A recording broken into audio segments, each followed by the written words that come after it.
সাতক্ষীরা জেলা স্বেচ্ছাসেবক দলের আহ্বায়ক কমিটি অনুমোদন দেওয়ায় বিএনপি চেয়ারপারসন খালেদা জিয়া, ভারপ্রাপ্ত চেয়ারম্যান তারেক রহমান এবং স্বেচ্ছাসেবক দলের কেন্দ্রীয় নির্বাহী কমিটিকে শুভেচ্ছা জানিয়ে মিছিল করেছে সংগঠনটির নেতাকর্মীরা।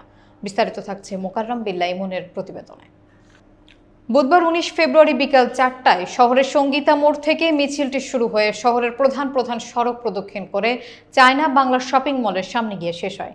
মিছিলে নেতৃত্ব দেন নবগঠিত আহ্বায়ক কমিটির আহ্বায়ক অ্যাডভোকেট কামরুজ্জামান ভুট্টো এবং সদস্য সচিব শরীফুজ্জামান সজীব। এছাড়া সাবেক সাধারণ সম্পাদক মোহাম্মদ মহাসিন আলম, জেলা, উপজেলা এবং পৌর স্বেচ্ছাসেবক দলের বিভিন্ন স্তরের নেতৃবৃন্দ উপস্থিত ছিলেন। মিছিলের আগে সঙ্গীতা মোড়ে এক সংক্ষিপ্ত সমাবেশ অনুষ্ঠিত হয়। বক্তারা বলেন, দলীয় নির্দেশনায় নবগঠিত কমিটি জেলার প্রতিটি উপজেলা এবং ইউনিটকে সুসংগঠিত করবে এবং আগামী নির্বাচনে বিএনপিকে বিজয় করতে ঐক্যবদ্ধভাবে কাজ করবে। তারা আরও বলেন, সব ভেদাভেদ ভুলে তারেক রহমানের নেতৃত্বে ঐক্যবদ্ধ হয়ে দলকে শক্তিশালী করতে হবে।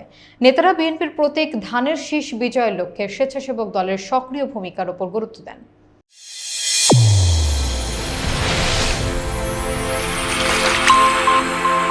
চ্যানেল A1 হৃদয়ের স্পন্দন।